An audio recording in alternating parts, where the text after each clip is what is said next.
మామ ఈరోజు సండే అని చెప్పి ఇంకా రూమ్లో బిర్యానీ చికెన్ వండుదాం అనుకున్నా. ఇంకా సన్న బియ్యాన్ని అయితే సన్నంగా అరిగిపోయేటైతే కడిగేసాడు మా వాడు.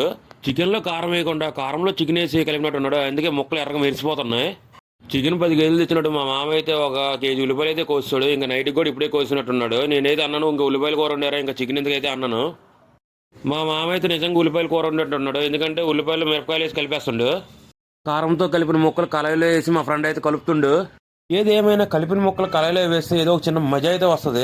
మా మామ అయితే పిండి కలిపినట్టు కలుపుతుండు. తప్పేలు అయితే కింద పడిపోద్దాం భయం వేసింది నాకు.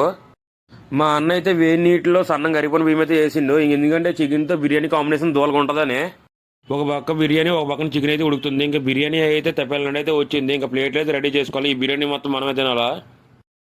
మా ఫ్రెండ్ ఒకరిని అలా తినడానికి పుట్టినట్టున్నాడు. ఎందుకంటే బిర్యానీ చికెన్ ఉన్నా సరిపోలేదు. ఇంకా అడిగి మటన్ కూడా కావాలన్నాడు. అందుకే ఇంకా మటన్ కూడా తెచ్చి వండుతున్నాం. ఇంకా మటన్ చికెన్ అయితే గరం గరంగా అయితే ఉడుకుతున్నాయి. ఇంకా బిర్యానీ కూడా దాంతో ఇంకా దూలగా ఉంటుంది, మరి మామూలుగా ఉండదు. నేనైతే తిన్నాక అయితే ముందుంటాను. ఒక ప్లేట్ అయితే పట్టిస్తాను. ఇంకా చికెన్ అయితే ఉంది, మటన్ కూడా లాగించారు. ఇంకా నేనైతే ఊపిస్తాను. సబ్స్క్రైబ్ చేసుకో మామా.